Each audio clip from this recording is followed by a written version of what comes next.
you'd think the person would be more severely injured. Hey, it's a favour again, we're going to get you out shortly.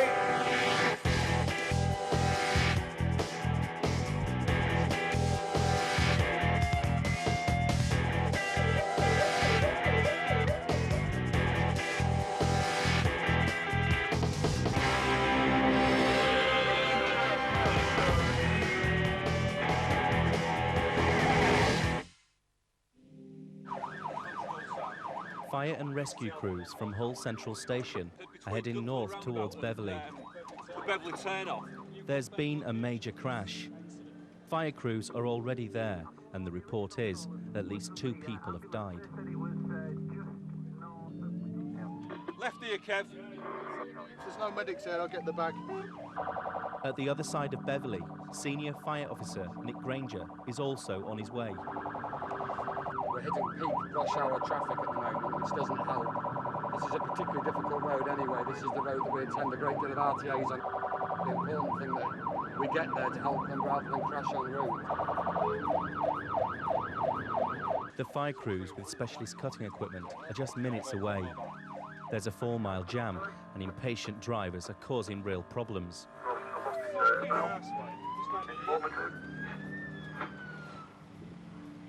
This has been the worst road accident so far this year. 3 people are dead and 2 others injured. The firefighters need to make the area safe and help recover the injured and the deceased from the wreckage. I have to say, whenever I'm driving to an incident in this area, the first thing that comes to mind, because I live within a vicinity of here, is that it's not my wife who's involved or my son who's involved, both of whom drive. Unfortunately, try as you might, you do equate to your own family whenever you're at a scene like this.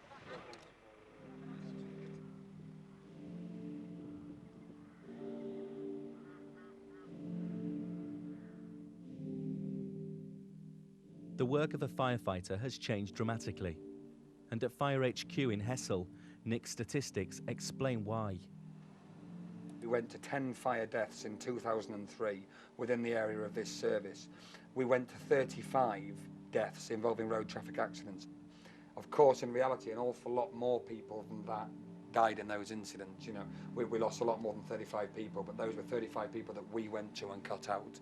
So the combined figure across East Yorkshire and North East Lincolnshire, which includes road deaths where the fire service didn't attend, is 60 in 2003 and 55 in 2004.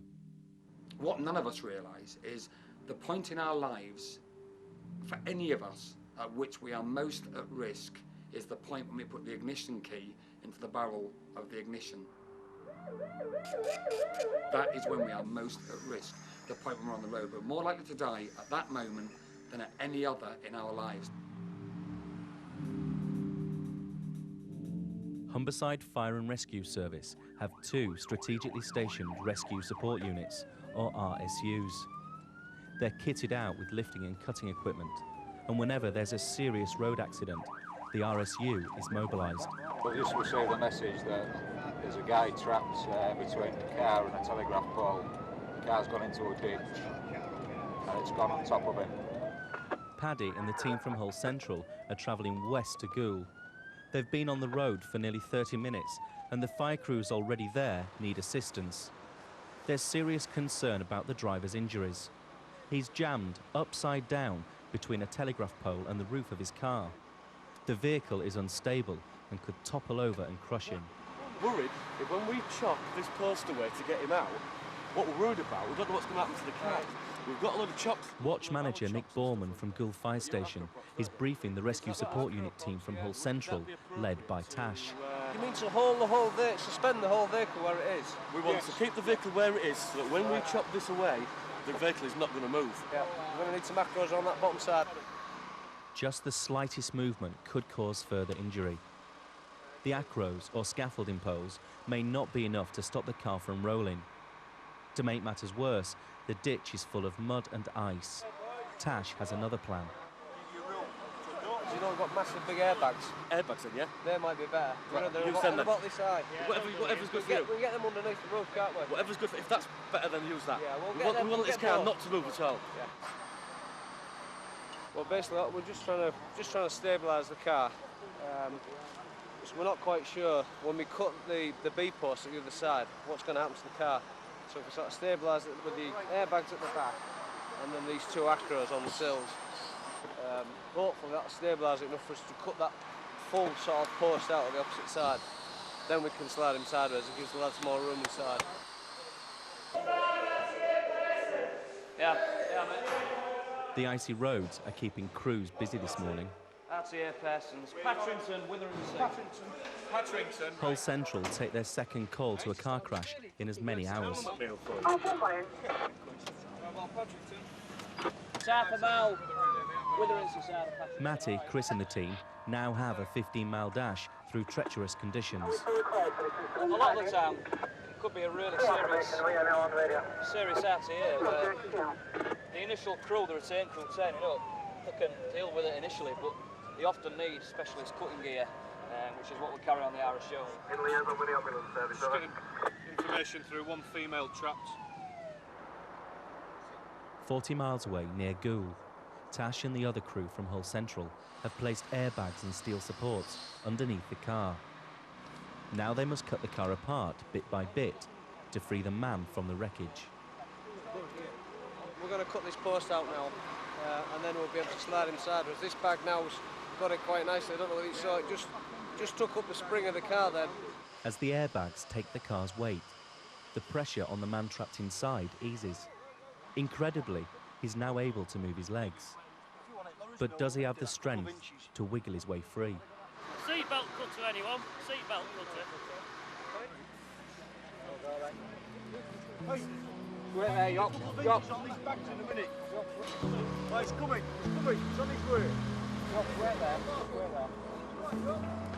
Push between the two.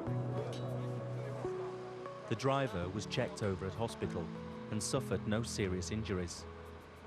Amongst the firefighters, there's utter disbelief.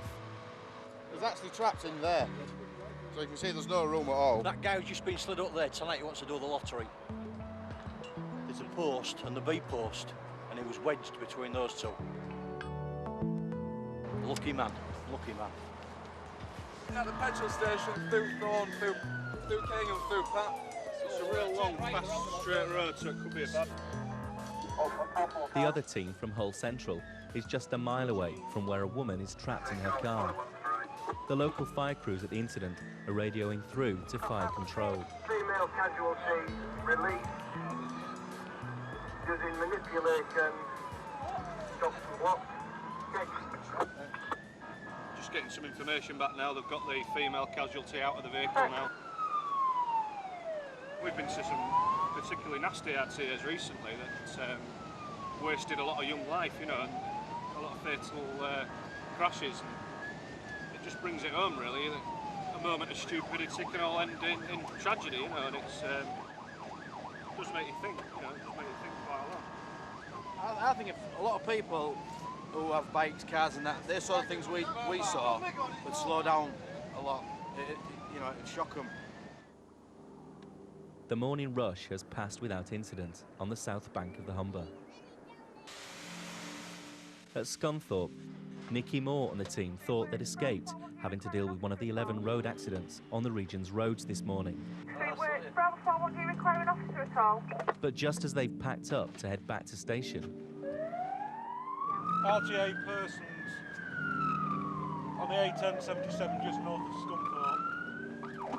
Control have informed them that the incident is very serious and there may be fatalities. Nikki joined the fire service when her young daughter started school. Despite being in the job for 2 years, she still finds attending road accidents stressful. It's quite nerve-wracking, really. You don't really know what to expect. It's like everyone could be different now, you know, depends how severely trapped they are, and so you just want to get them out as soon as you can. So it looks like it's this roundabout up here.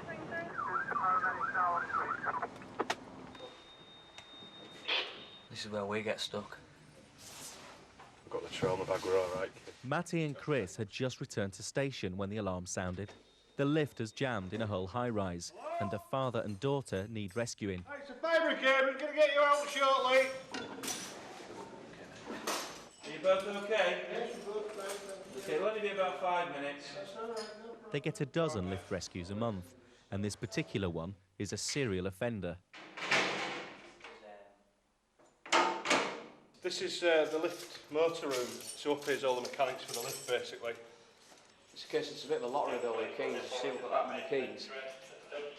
Each sort of block of flats has different keys to the motor room. We've got to keep them secure because we're getting, especially in some of the flats, we're getting people, drug users going up there.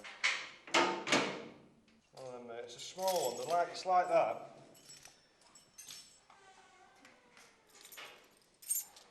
Yeah, let the arrow shoot through.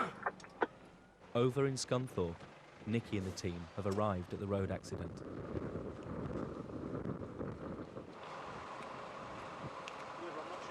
Yeah, unfortunately, didn't confirm by the paramedics. It's 2 code 1s, which is our shorthand for 2 fatalities. In her 2 years service, Nicky's never had to deal with a fatality until today. The RTAs I've been to, people have survived. It's just somebody's family as well, isn't it? I just said that they look like it could be possibly mother and daughter.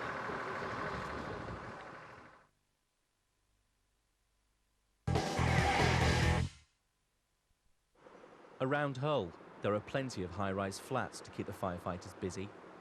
It's the 3rd time this week they've been called to this lift, and now 2 more people are stranded. Matty and Chris need to gain access to the winch room. They have the key, but which one? I wouldn't care, but we're only delivering telephone books. And my husband's in the lift with the books themselves and he drops them off each floor down, and then my daughter and I deliver them round. And they've set off down to the next floor below, and unfortunately the lift's just jammed. With my sister. She'll be hating it because she doesn't like it. You want to pop down to speak to your husband and tell him we'll be about 5 minutes tops? Near Scunthorpe, 2 people have died in a car crash. The police need to do a thorough investigation, and the cars and the deceased inside can't be moved until they've completed their work. It's downtime like this that gives the firefighters time to reflect. Nicky's been in the job 2 years. This is her first fatal accident. These things happen, don't they? Unfortunately. I really took a step back and thought about what I was doing. I think it'd probably freak me out, but just get on with it and deal, like I say, deal with it afterwards, don't you? Like I said, it's just really sad the way it's happened and that, so they look like they were mother and daughter. Anyway, probably got husbands and kids at home though, that's the only thing. In Hull, a father and his teenage daughter are being winched to safety. Inch by inch, and slowly but surely, they're freed from the sweltering and cramped lift, thanks to Matty and Chris's handiwork. We all sorted, Dave. Are we okay to lock up and make our way down? Scary. We went down between 2 floors, got stuck on the floor, and the fire brigade have got us back up. Phoebe, Nicky's 6-year-old daughter, thinks dashing around in fire engines must be great fun. Why does it look funny? Because it's raw. It looks like jelly. It just looks a bit raw. Why has it got blood on? Because the chicken's dead. Can I do that? Just a little bit there. That double fatality is my first one. And it just makes you realise how precious life is. I was just so sad. Like I said, 2 innocent people just going on an innocent journey and never seeing the family again, and it just makes you realise how precious your own life is and how precious your kids are and everything. With the kids fed and at home with Dad, Nicky has a 15-hour night shift ahead of her. Lincolnshire is experiencing snowstorms, and Nicky and the crew from Scunthorpe are expecting a busy night. About up at the bend. No, we'll come this way, mate. Go that way. Yeah. Go on, fly over, innit? Wally, you there, mate? It's nowhere near where we thought it'd be. They've been told a car has skidded off the road and rolled into bushes with 2 people trapped. It's a road traffic accident. There's persons involved. With the fatal accident from earlier today fresh in her mind and the snowy, slippery roads, Nikki is fearing the worst. And it's an unlit road as well, so it's quite bendy. Some 60 miles north and under clearer skies, firefighters are attending a multiple vehicle pile-up. But this isn't a real accident. With 6 cars involved and 8 acting casualties, it's the region's biggest exercise in years. The vehicles are spread over a distance to make things more unpredictable and challenging. Senior Fire Officer Nick Granger has travelled up to Humberside near Filey to watch the exercise firsthand. So we've got North Yorkshire Fire and Rescue Service and Humberside Fire and Rescue Service. We're actually on the boundary between the 2 brigade areas, and they do actually meet up quite a lot, you know, at the respective accident. If it's just in Humberside, North Yorkshire will come across, and obviously vice versa. And again, we've got the ambulance, the paramedics, we've got the police here as well.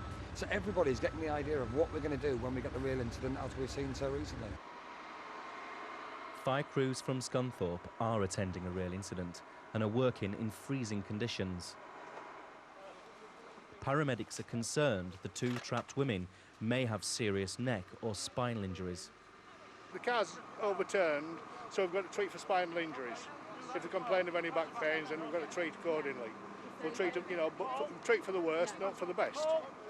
The area the firefighters have to work in is cramped and extremely awkward. In order to get the injured out, watch manager Ian Thompson has only one option. Got a C-spine injury. Right. We're going to I was going to try and drag her across. I just said, look, we'll have the roof off. Yeah. Bring her out longwards. The work is divided. While one team keeps the 2 women informed and calm, Nikki and the others need to quickly remove the roof. Let them know what you're doing. Right, watch these sharp edges. I want this covering up. There's a less frantic atmosphere at the 6-car pile-up near Filey. But then this is a training exercise and people's lives aren't hanging in the balance. So what the crews are doing now, the officer in charge has arrived on scene, obviously. We've got a large number of vehicles involved. There's sort of 5 or 6 vehicles with a huge number of differing casualties, differing injuries. So what he's got to do is ascertain who's the most seriously injured. He'll liaise with the paramedics to get their opinions on that, and then they'll determine who they want him to get out first of all. Even well-staged exercises like this fall short of the mark when it comes to the real thing. Road traffic accidents, obviously, per se, are extremely common. Accidents of this nature, with this number of casualties, thankfully, are extremely rare, and extremely few and far between. What we can't recreate tonight is the trauma that firefighters experience when they're at this type of incident. We've got the casualties, we've got the vehicles, but when you're dealing with multiple incidents, multiple fatal incidents, the trauma the firefighters undergo, they are normal flesh and blood. They have feelings, and we cannot recreate that tonight. And that is the one difference between this and the real incident. The best chance of surviving a major road accident is if emergency medical treatment starts within the hour. We're moving the vehicle. She's complaining about pain. As soon as the roof's off, re-stabilise, yeah? Yeah, good.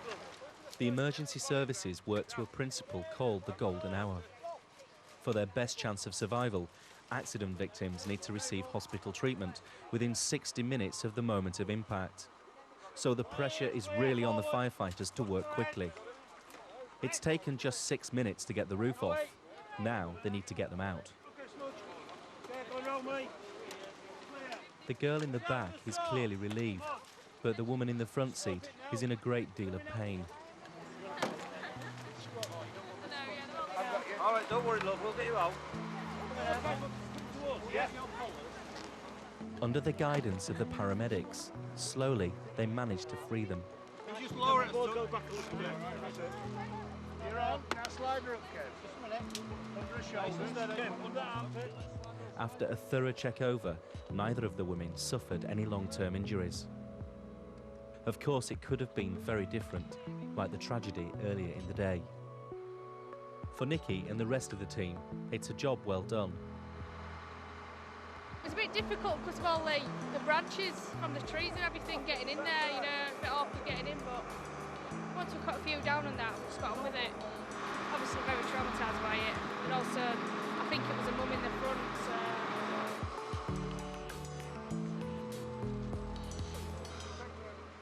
On a road in Scunthorpe, well known for street racing, residents have called 999 to report a car crash. Firefighters are trying to fathom what's happened, and the young people involved aren't very forthcoming. 2 people have minor cuts and bruises, but the car they're sitting in seems undamaged. Let's get some oxygen for her. There's no sign of a crash, but further down the road, Finchy spots a car on its roof. There's nobody in it. Residents watching have their own ideas about what's happened. There's nobody in. Eh? You could hear them coming down the road. I mean, just after we came out here, 2 went down there side by side. And it was quite, you know, it's amazing we don't have more incidents, to be honest. It's every night. They're doing about 90 mile an hour. Sometimes you get 2, sometimes you get 3 or 4. What's that on the floor, Finchy? Water from radiator. Right. You'd think the person would be more severely injured and they'd still be in it, but they've managed to get out. Very lucky. I mean, it squashed the roof. The roof's flat nearly at the front, you know. So anybody in that. I'll tell you what, they're lucky as hell to walk. Lucky, don't I? Can't believe it. Yeah. The exercise near Filey is almost over. The last 7 days has seen record road deaths, and it's clear Nick and his colleagues have a big job on their hands. When we look at fire, we've done tremendously well at knocking fire fatalities down, knocking fire injuries down. If we were to take the year up to now, we've only had 6 fire deaths in the whole of Humberside. Last week alone, we had 6 road traffic accident deaths in 1 week. And we've got to look and say, that's not acceptable. How do we tackle that? And so it's now time that we really dig in and start to make a difference and get those casualty figures down. Whatever happened here tonight in Scunthorpe, a road race gone wrong or a freak accident, those involved will live to see another day. How many people are in there? 2 people, 1 girl, 1 lad, and they've got a cut thumb and a cut elbow. That's it. Yeah. They are lucky people. They really are. I thought you'd have had to cut them out. Well, we were expecting it as well. Obviously not their time to go yet, is it?